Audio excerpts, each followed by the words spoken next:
आणि आता बातमी आहे ठाकरे गटाच्या आंदोलनासंदर्भात। तर ठाकरे गटाचं कोल्हापूरच्या गांधी मैदानात आंदोलन विकास निधीचा अपहार केल्याचा आरोप करण्यात येतोय।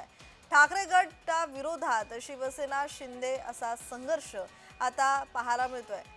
गेल्या 2 दिवसांपूर्वी तळाचं स्वरूप आलं होतं। या मैदानात शिवसेना उद्धव ठाकरे गटाच्या वतीनं बोटी फिरवण्याचं अनोखं आंदोलन करत घोषित करण्यात आलं होतं। आणि या संदर्भात अधिकची माहिती देत आहेत आमचे प्रतिनिधी अमर पाटील। अमर, या संदर्भातला अधिकचा तपशील।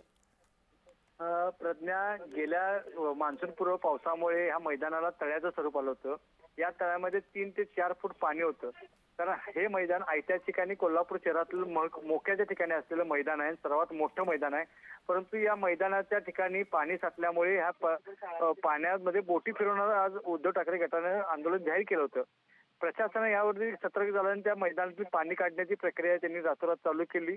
त्याचबरोबर ह्या मैदानासाठी विकास निधी भरपूर आलेला आहे। या विकास निधीमध्ये 5 कोटी विकास निधी हा आमदार राजेश क्षीरसागर यांनी आणलेला आहे। तो विकास निधी कशा प्रकारे वापरला याचा जाब विचारण्यासाठी हे आंदोलन होतं। विकास निधीमध्ये भ्रष्टाचार झाला असा आरोप उद्धव ठाकरे गटाने केला आहे। त्याचबरोबर या मैदानामध्ये ज्या प्रकारे पाणी साठलं होतं त्या बघता या ठिकाणी बोटीच फिरवणं योग्य होतं, कारण गेल्या 2 दिवसापूर्वी आपण छायाचित्र पाहिलं असेल। 2 दिवसापूर्वी या तळ्यामध्ये बदकं फिरत होती।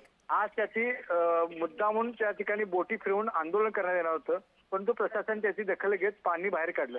प्रज्ञा, ठीक, धन्यवाद अमर तुम्ही दिलेल्या माहितीसाठी। क्षीरसागरने हा 5 कोटी रुपये निधी लाटलेला आहे आणि हे त्यांचं अपयश आम्ही जनतेसमोर उघड करत आहोत। त्यासाठी त्यांची पळवाट सुरू आहे। क्षीरसागरने हा 5 कोटी रुपये निधी लाटलेला आहे